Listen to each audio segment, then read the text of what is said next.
2.5 years into the business, we became one of the top 100 software companies in the world. This guy is Sean O'Sullivan. He runs a $1.5 billion investment firm in New York City. Before that, he built a company that went public at just 28 years old. I wanted to know what his secrets are, so I invited him here at our studio in Manhattan to teach me everything he knows about building multi-billion-dollar companies and investing. At 28 years old, you get $15 million in your bank account. How did that feel? First thing you have to do is pay taxes. There is actually a great relief. People that age and in seventh grade didn't have the foresight to think that far ahead. Why were you so driven to figure that out? We didn't have heat in the winter. We had to go out and cut wood down, cut trees down. We didn't have a lot of food. Like, a lot of things were out of your control. What was really great about computers is that you could actually tell it what to do, and it would do exactly what you wanted. So it's one thing you could really control. If I were to ask you, like, what's the number one trait that makes a great founder? What comes to mind? I have a secret to tell you. This show has been blowing up lately, and it's only going to get bigger. So if you want to be along for the journey, hit the subscribe button down below, and I'll promise you that we'll keep bringing on better and better guests every time to bring their insights to you. Thank you very much, and enjoy the episode. Sean, your company went public at just 28 years old, and today your investment firm, SOSV, has over $1.5 billion in assets under management. But your journey started far from this. To understand and truly understand where you are today, I think it's important to take a step back. What would be the earliest piece of context that I would have to know about you to understand who you are and all that you've accomplished? I was eighth of 9 children. I had a mom that fled an abusive father, my biological father, when I was 3. So we were on welfare, growing up. And I think that gave me a lot of appreciation for education and how you can try to work your way out of a hole. And we had a big hole. Those are things that were defining moments for me, not being able to, to be on welfare for so many years, and then working my way through college and getting in debt along the way, so just the hard scrabble existence that actually makes me quite conscious of how important an appropriate use of funds are. That's essential for a startup founder to be able to stretch a dollar and be able to conserve and do more with what they have and create something from nothing. One of the earliest jobs that you had to try to pay the bills and support your family as well was in high school. Yeah. What was that job and what's the story behind that? I was a janitor at my high school, which is actually a very humiliating and embarrassing job, especially high school. You want to be popular with the ladies or whatever. Right. And so I was, not really happy with that. It was the poorest of the poor in those days were offered something called the CETA, the Civilian Employment Training Act. I grew up in a rural area in upstate New York. And it was a farming community, effectively. And so, said, hey, we're going to train you to be a janitor, So I thought, okay, well, that's not very exciting. I don't see how that leads to more than a minimum wage job or a bright future. And it was a rather, sobering thing. But listen, I needed the money. The family needed the money. I was happy to do it. You told me when we met for coffee a few weeks ago that you started to learn how to program at just 12 years old.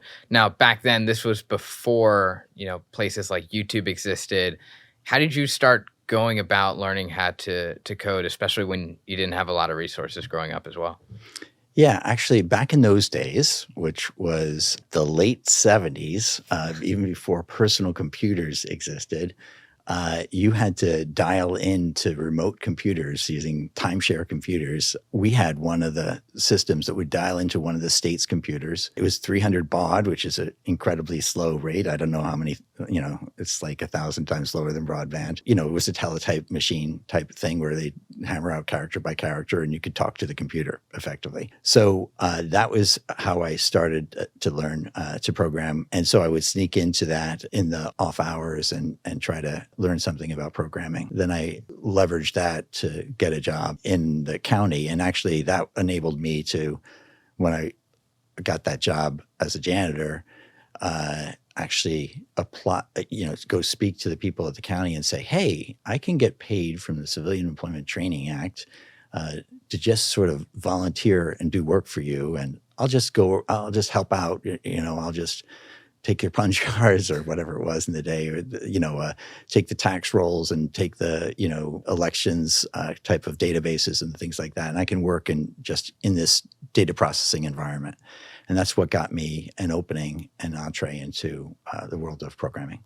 Why in seventh grade? Because I guess most people that age in seventh grade didn't have the foresight to think that far ahead, to think, hey, if I start learning about these skills now, then I could get these opportunities down the road, maybe in high school or early in college.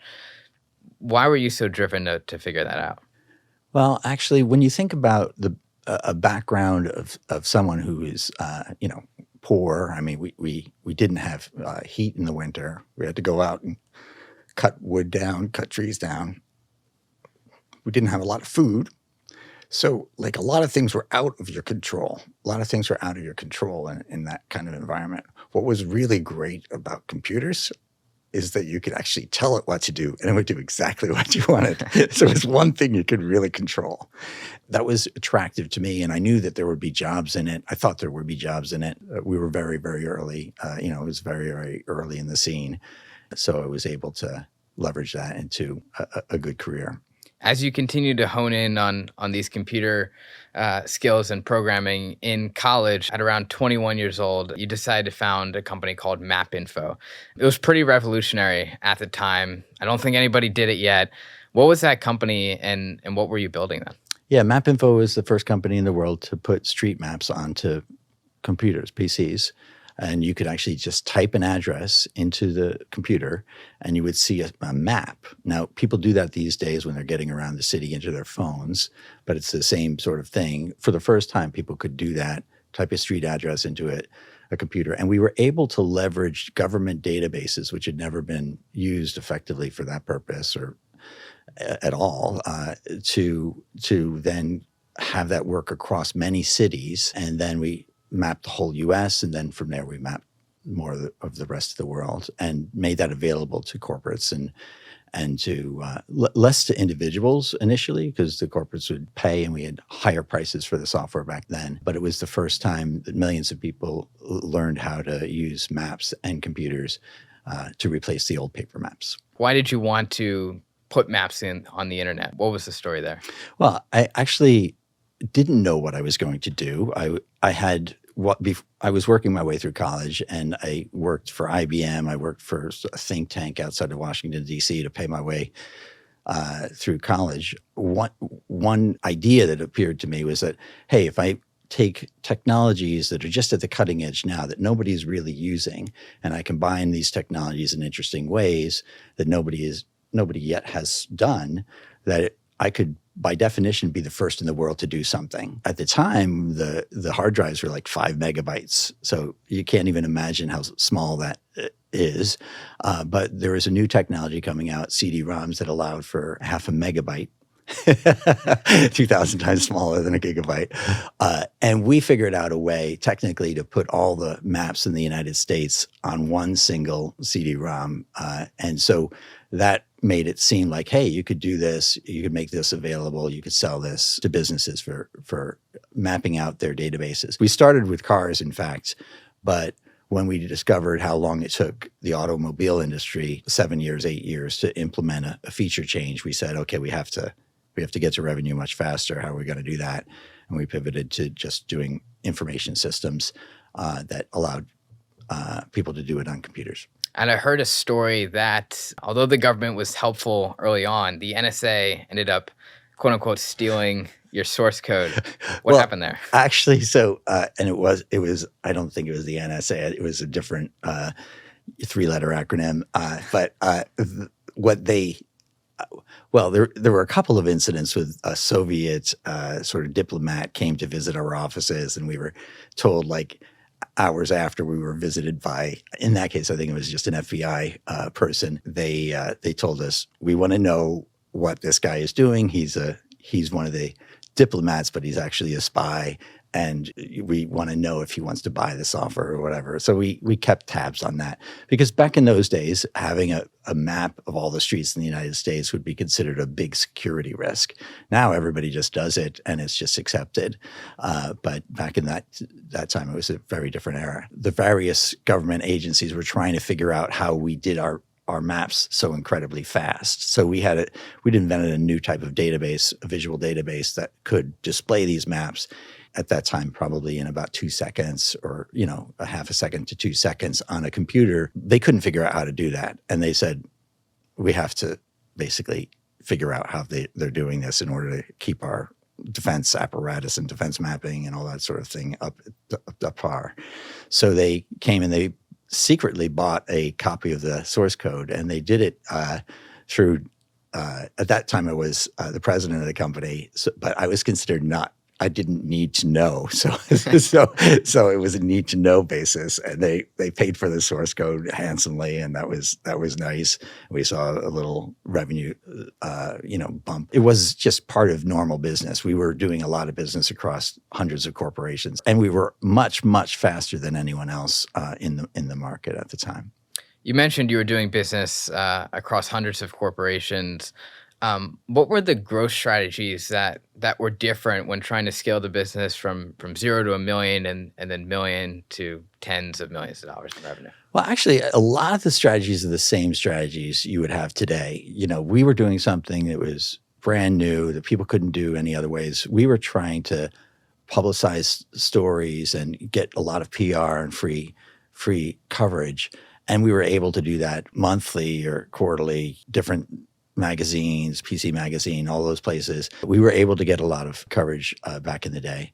And about two and a half years into the business, we became like one of the top 100 software companies in the world. And then after like 5 years or 6 years, we were the 17th or 19th largest software company in the world at that time. So like Microsoft and Novell and some companies that don't exist today, WordPerfect, Ashton Tate, they were all the leading positions, and we were down in the less than 20 or so. It was an exciting time to be doing the work that we were doing, and we would feature user stories. So, for example, like the city of Syracuse, they bought our software based off an ad they'd seen in Byte magazine.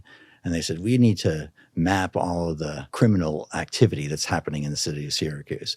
So they mapped all the rape activity, for example, and then they looked at parolees from prison that had gotten out. And as you may know, rapists are recidivists, like 90%, even after they've been convicted of a crime and go into prison, they come out and they'll commit the crime again. So that was an example, and they were able to catch a lot of people just by mapping where people were living, where the crimes happened. And they reduced the violent crime in Syracuse by like 40% in 6 months. They attributed that in a Wall Street Journal covered the story. And so basically every police department started to need the product, and every fire department started to need the product for other reasons. And every corporates started to need the product for sales, marketing, and then the parties, the election campaigns. You see all these maps a lot of times on some of them are street maps. Most of them are area maps. We did all those features too, where you can sort of color code the districts based off of the data underlying it. So you see those types of things when you look at the election campaigns and whatnot. All of that kind of things our product did as well. And one of the things that I've noticed after interviewing hundreds of entrepreneurs is no matter how successful the company is, it's never just a linear path to success. There's always like really deep trenches that you end up having to go into just to make it out and be successful. What do you think is one of the more memorable or difficult challenges that you faced while building the business, and how did you solve it? Well, there's many. Another pivot that we were forced to make, there were all these graphical user interfaces out there. Macintosh was still on the old operating systems, not the current OS X, but Microsoft was trying to catch up. Sun was out there, as well. It was a big platform at the time. And so we said, okay, we're going to go and we're going to hardcore pivot to this GUI interface, graphical user interface. I don't even know if GUI is used these days. That was a major, major thing. And we were still small enough as a company. We were, I don't know, 5 million in revenue or 10 million in revenue. We were still small enough of a company. We could not support two different platforms at the same time. So we had to make a hard pivot. At that time, you didn't have the PCs that were bundled with the operating system. So we had to go talk to Microsoft and say, hey, can we bundle your operating system with our software? And they actually made the decision, no, you know what? We're going to have it be bundled with the hardware instead. And that did lead to monopoly and federal FTC problems in the future for them. But it was the right thing to do for the industry. And we were very early there. We were a little bit too early, but it worked out great because everyone else in the industry was caught flat-footed. And we had a 2 or 3 year advantage. That gave us a 4-year advantage, 5-year advantage in the market.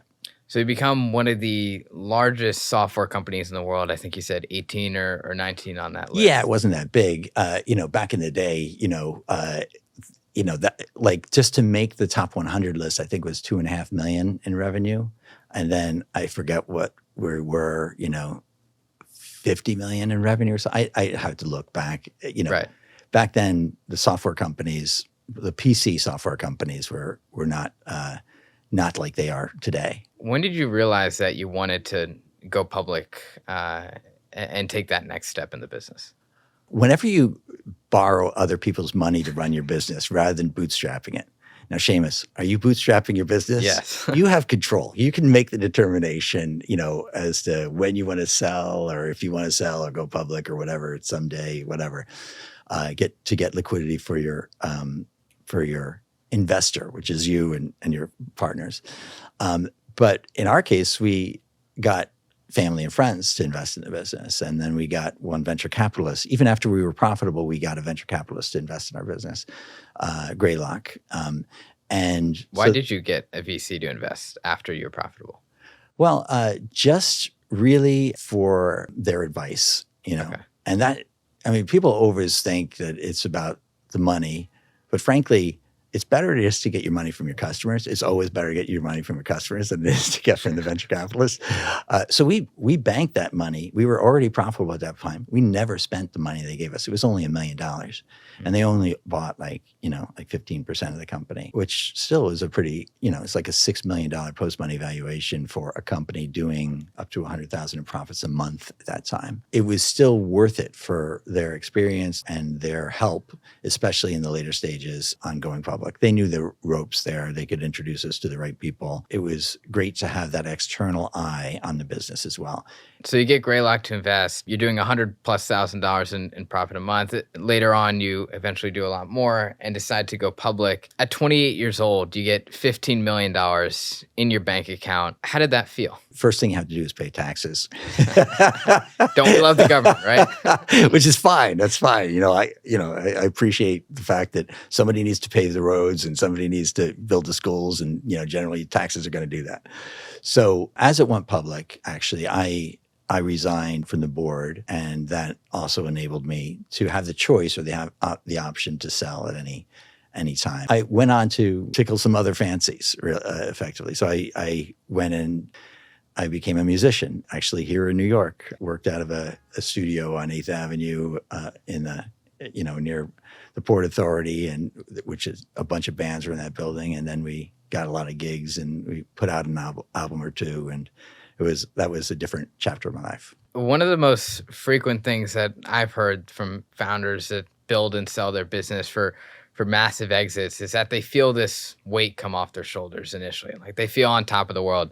I was speaking with this guy named Jacob Klug. He's a 20-year-old founder, built his company quite to a decent size, but his friend built and sold an agency, owned 100% of it for $50 million. And when he wakes up the next day, he just feels lost. He's like, what happened? I don't feel like I have any purpose. Yeah. Why does that happen? And how can founders still feel driven, I guess, after an exit? Is there a way for that to happen? Yeah, well, there's 2 points or questions in that question. And one of them is, there is actually a great relief because you have a lot of responsibility running a business. You have a huge responsibility to your staff, your team, and just having that weight be lifted. And also in terms of public companies or whatever, you have a lot of responsibility to shareholders and meeting the quarterly grind and always keeping the stock price up and all these sorts of things. I was glad to have those weights off my shoulders. But so yeah, you basically, you're weightless. You don't have those responsibilities anymore. But on the other hand, if you're a driven person, you're not going to feel comfortable in that condition of weightlessness. It feels like, where do I go? What do I do? Imagine somebody drifting in space. And that is, everybody needs a purpose and a mission in life. I think everybody is searching for that, to have a life of significance and a life of meaning. And so trying to find that next meaningful step. For me, I just threw myself into music, but then even that it's not the same kind of pressures. It's not the same kind of outcomes. And certainly you can feel like you throw yourself into something. And I purposely chose a field where I didn't need to really compare myself with the software industry or making products. I wanted to actually get away from this cycle. The thing about software is it's a never ending, process, versus I was going into like music, and I actually went into filmmaking after that. But because I love the idea of you put out something and it's finished, right? You put out a song, you put out an album, it's done. You don't have to have a version 1.1 of the album. You don't have to have a version 1.2 with new features. So that was an interesting path, an interesting channel, and I learned a lot along the way in those industries as well. Let's fast forward a few years. So today you run a fund called SOSV. So you invest in a lot of deep tech founders and biotech founders. The size of the fund is around a 1.5 billion, like we mentioned earlier in the episode. Why'd you decide early on when you founded it, why'd you decide to jump to the dark side? Well, it was because actually, one of the disquieting things when you go public is that you could be, your stock is there. You look at it, you're looking at it all the time, and you're looking at it in the morning, you wake up, oh, wow, it's worth $2 million more. I'm worth $2 million more. And you personalize it, right? I'm worth $2 million more in the morning.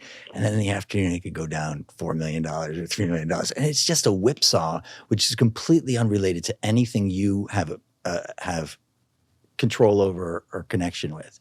So I felt that was a queasy place to be. And I decided to get out of that sort of very passive relationship with the wealth that I built. And so I decided, okay, well, I'll invest in things I'm interested in, really interested in. I invested in a few stocks, even some public stocks, and those have done, for the most part, pretty well.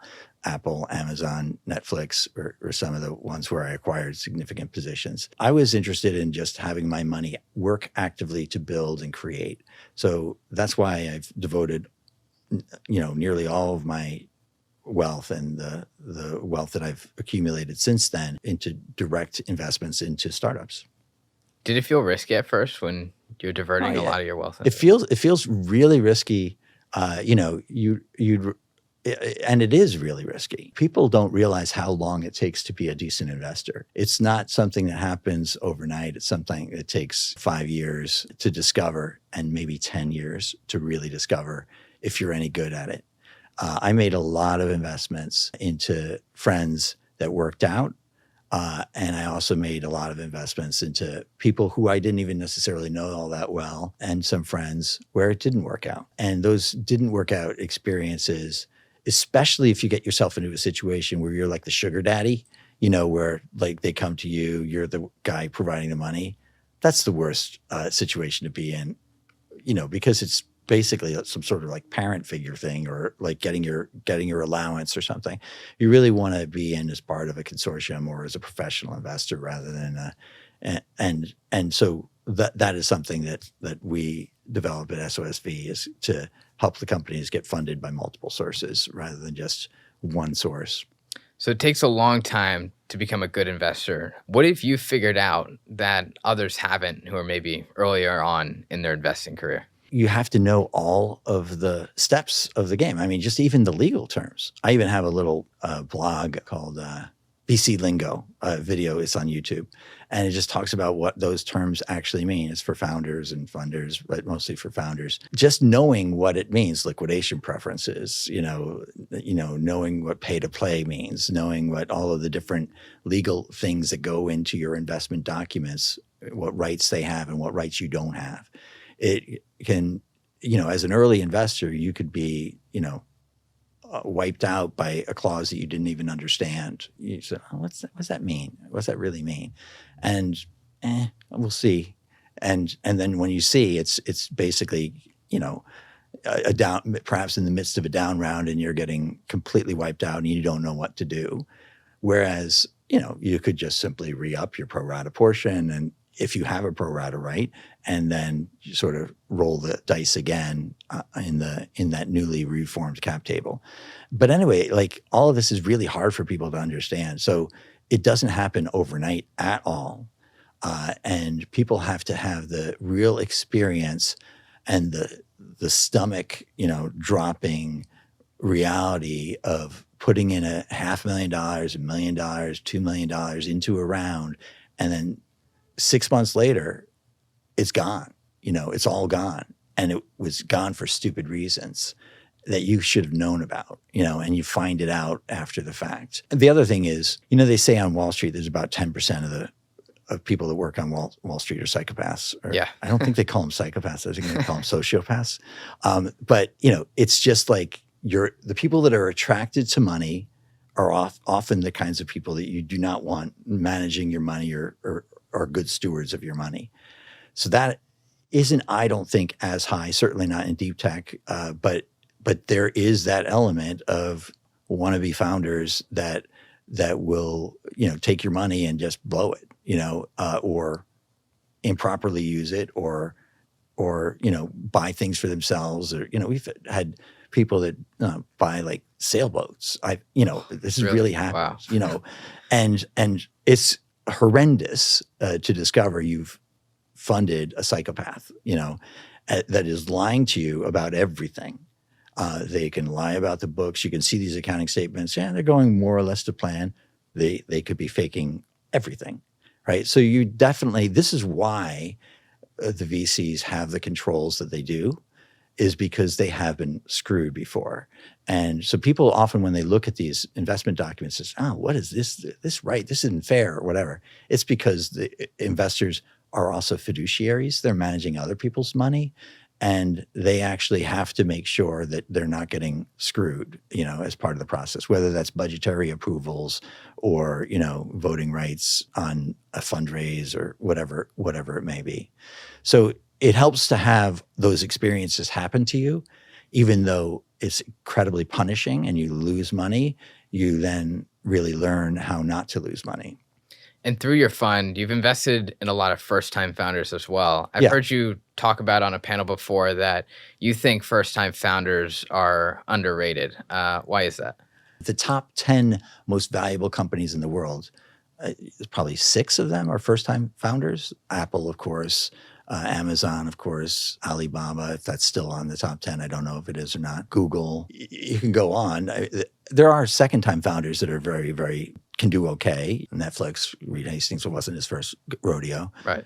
But if you ignore first-time founders, you're ignoring most of the performance of the NASDAQ.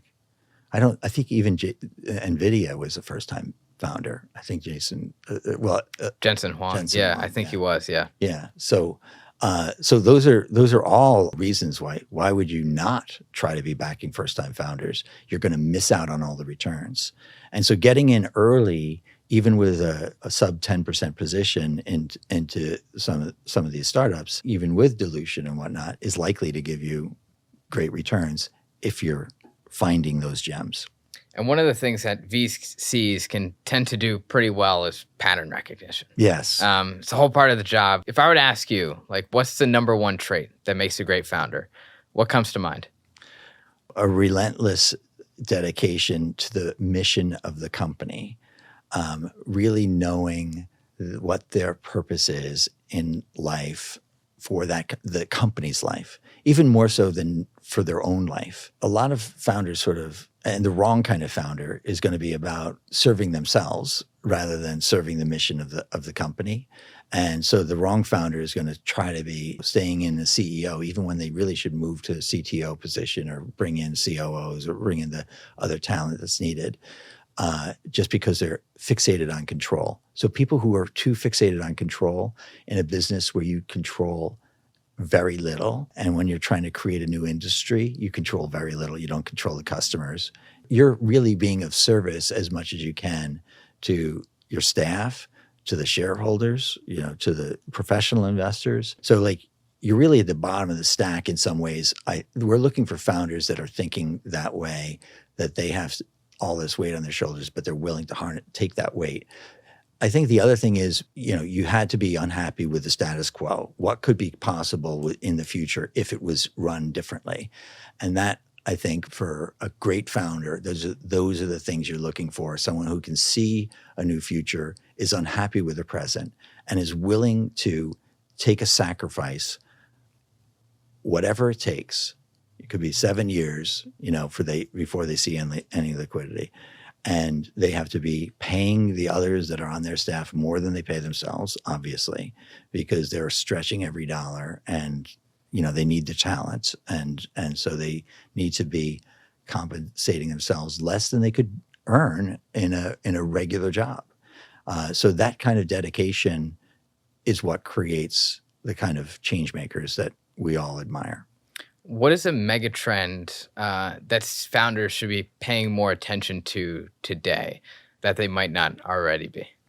Yeah, the one that we're citing out there is changing the means of manufacturing. We're investing as the world's most active climate tech investor at SOSV in companies that are changing our means of production. Every human being on the planet consumes about 25,000 pounds of products. Those 25,000 pounds of products, if there were only 2 billion or 2.5 billion people on the planet, we would not have global warming. So we just crossed 8 billion in population. Was that just in December, I think? It's not like we have an overpopulation problem. We have 8 billion people using 25,000 pounds of products, which are generating all these greenhouse gases in their production. But we don't need to make products the way we used to make products. We don't have a population problem. We have a carbon generation problem or decarbonization problem, because the greenhouse gases, the way we make these products for people, is wrong. So using biology as a technology, you can actually improve the footprint of these products by 30 times, by 300 times, in some cases. Using chemistry and enzymes and things like that, you can decrease the carbon footprint of everything from these sort of stretchy fabrics that are all made with plastic, petrochemicals. Polyester, yeah. I mean, I'm sitting on this is mostly not this is a synthetic textile, and we're sitting there's a rug here on the floor. All of this is petrochemicals.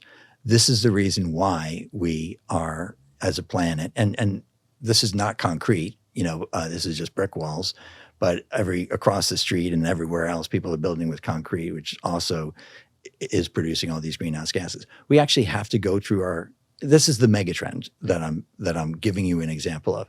We have to go through our society, figure out how we're manufacturing these things in ways that are creating these greenhouse gases, and figure out how to make them carbon neutral or carbon negative. And we do that. And it turns out we could probably support a population of 10 billion, 12 billion, 20 billion people, even consuming and having the kind of abundance people have gotten used to in this society, but just by using electrification rather than, electric cars, for example, which help a little. But everybody thinks, if I get an electric car, will that solve the problem? It's actually like... Still have the batteries to make, yeah. Well, yeah, we got the battery issues. But the real issue is that only takes about 2% of your global warming footprint off by getting an electric car. You have to actually change your food supply. That's about 30% of what's contributing to that. And that's because of the use of fertilizers and how expensive that process is. So you address fertilizers, you address concrete, you address energy transmission, you address storage capabilities and energy generation capabilities in efficient ways, and suddenly we don't have a global warming problem at all. So we're working on that. We think that's a megatrend. We think that's a 20-year megatrend, 30-year megatrend, similar to how IT was in the 1980s a mega trend, which has lasted until almost now, right? 30, 40-year mega trend. We think that is that's happening right now and will continue to happen. Yeah, climate's a big one. I mean, we've seen companies completely sprung up out of nowhere just because people are willing to pay more for more climate-friendly solutions. I don't know if you've ever seen Revel around New York City, but they're like electric cars that you can get driven around in instead of an Uber. It's a little bit more expensive, but people are willing to pay for it because they feel like well, I think that's great when people are willing to pay more.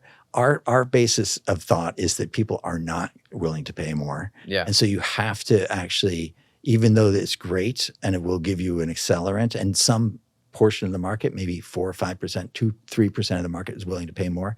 But once you get it to a point using science and using engineering capabilities where it's cheaper for everyone, like for example, if you can make milk, which is 4 times cheaper without using a cow, and it tastes as good and it's safer for you, then that becomes a no-brainer. It becomes a no-brainer, and it just takes over. I mean, who wants to slaughter animals for your meat when you can get meat that is either grown with cellular agriculture or whatever? You're not going to pay a premium for it, but if it's safer for you because it doesn't have all that bacteria in it. I mean, you leave meat on the counter for an hour or a couple of hours and things start to grow out of it. It's really dangerous stuff. It doesn't have to be that way with cellular agriculture because it doesn't have all the feces that are in sort of ground beef. The meat industry is a little gross when you actually look at it. Yeah. So like you can make things that are safer and better for you. And I think that's an exciting other avenue. It'll take years to develop. And so there's a lot of faith and courage that investors have investing in some of these sectors. But we also like going for lower hanging fruit as well. And that's what I would encourage entrepreneurs to do, not to have all the investors spending their lives working on solutions for 20 years from now. You really need a lot of people to go for the markets where they can get their product out there in the market, get some high value. And as you say, even companies or consumers that will pay a slight premium for it, that will actually be what enables a company to get to some level of scale and start to make a name for themselves. Gotcha. And before we wrap it up here, a couple of closing questions that I like to ask. One is, what's the best piece of advice you've ever received? From my mom, it's finish what you start. So, but in general, I find like using a priority system and a day planner kind of thing helps you do that. I guess it's Benjamin Franklin's thing is something along the lines of time is what life is made of. So manage your time. And actually there used to be these old Franklin day planner systems in paper and whatnot, but just really managing your priorities, managing your time, focusing on the OKRs, objectives and key results, like delivering things and getting them done. It's about productivity with a founder. They really, really, really need to look at how they're using their time, how they're communicating with people, and then keeping your word on what you say you're going to do. And on the contrary, what's the worst piece of advice you've ever received? Oh my God, you just raised this big round. Spend the money freely because we have to grow really fast. The solution there is to nail it and then scale it, rather than trying to scale what isn't working.